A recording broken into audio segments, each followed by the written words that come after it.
अस्सलाम वालेकुम। कैसी है मेरी यूट्यूब फैमिली। आई होप कि आप सब खैरियत से होंगे, खुश होंगे, मज़े में होंगे। आज मैं आप सबके लिए बहुत ही मज़ेदार सा डिलीशियस पिज़्ज़ा विदाउट चीज़ रेसिपी लेकर आई हूँ।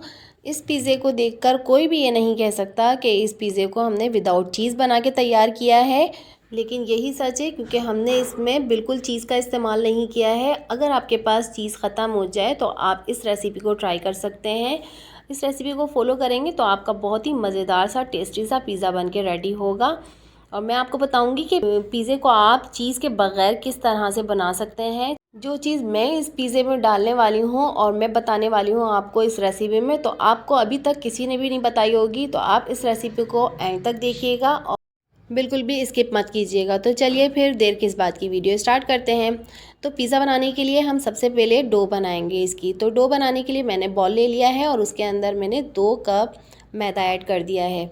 और अब मैं इसको छन्नी की मदद से छान लूँगी इस तरह से, ताकि जो भी गुठलियाँ हों तो वो निकल सकें आसानी के साथ। तो जी मैदा तो छन गया है। अब इसमें ऐड करेंगे हम इंस्टेंट ईस्ट। तो यहाँ मैं ऐड करूँगी वन टीस्पून के बराबर इंस्टेंट ईस्ट। और इसके बाद हम ऐड करेंगे 1 टीस्पून सॉल्ट। और यहाँ पर इसी के साथ मैंने ऐड कर दिया है 1 टीस्पून पिसी हुई चीनी।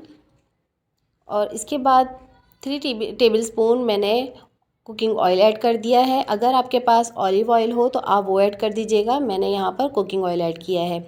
और इसके बाद अब हम इन तमाम चीज़ों को अच्छी तरह से मिक्स कर लेंगे। इसकी मिक्सिंग बहुत ही अच्छी तरीके से करनी है ताकि इसमें गुठलियाँ ना बने।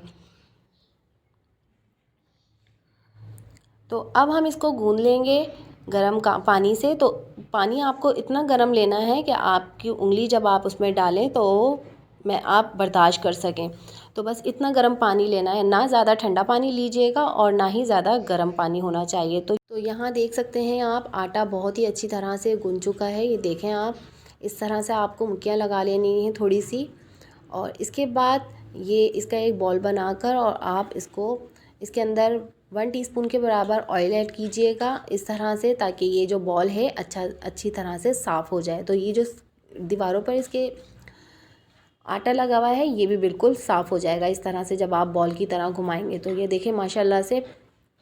अब इसके अंदर बॉल में आप 1 टेबल स्पून के बराबर ऑयल ऐड कर दें और इसके अंदर पूरी बॉल के ऊपर आप ऑयल से ग्रीस कर लें, ताकि जब राइस हो आटा तो चिपके नहीं।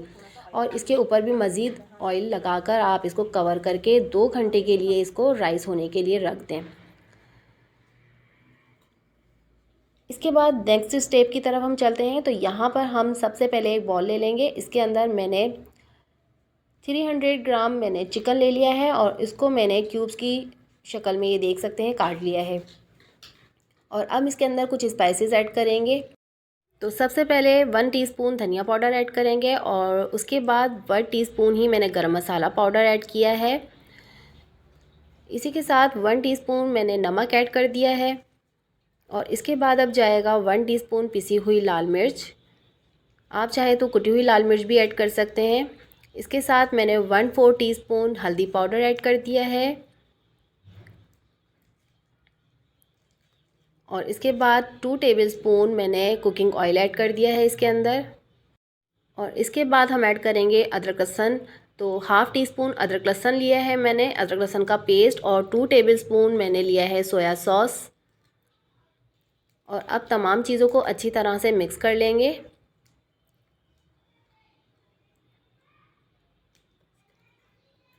और इसको अच्छी तरह से मिक्स करने के बाद हम इसको आधे घंटे के लिए कवर करके रख देंगे, ताकि अच्छी तरह से मैरिनेट हो सके। तो चिकन को मैरिनेट हुए हुए आधा घंटा हो गया है। अब मैं इसको पका लेती हूँ। तो यहाँ पर मैंने फ्राई पैन रख लिया है और उसके अंदर हम ऐड कर देंगे चिकन। तो यहाँ मैंने सारी चिकन ऐड कर दी है और बॉल में मैंने 2 टेबलस्पून के बराबर पानी ऐड कर दिया है, ताकि जो सारा मिक्सचर है वो भी हम इसमें ऐड कर सकें। कोई भी चीज़ हमें ज़ाया नहीं करनी है। इसके साथ ही मैंने 2 टेबलस्पून के बराबर दही ऐड कर दिया है, इससे बहुत ही अच्छा सा टेस्ट आता है। और इसको अच्छी तरह से मिक्स कर लेना है और इसको चलाते जाना है। अच्छा, इस टाइम पर हम ऑयल तो बिल्कुल डालेंगे नहीं, क्योंकि ऑयल हमने मैरिनेशन के वक्त डाल दिया था, तो इस वजह से उसी ऑयल में हमें पकाना है। तो यहाँ हम मिक्स करते रहेंगे। तो ये देखें बहुत ही अच्छी सी खुशबू आ रही है और कितना अच्छा सा जूसी सा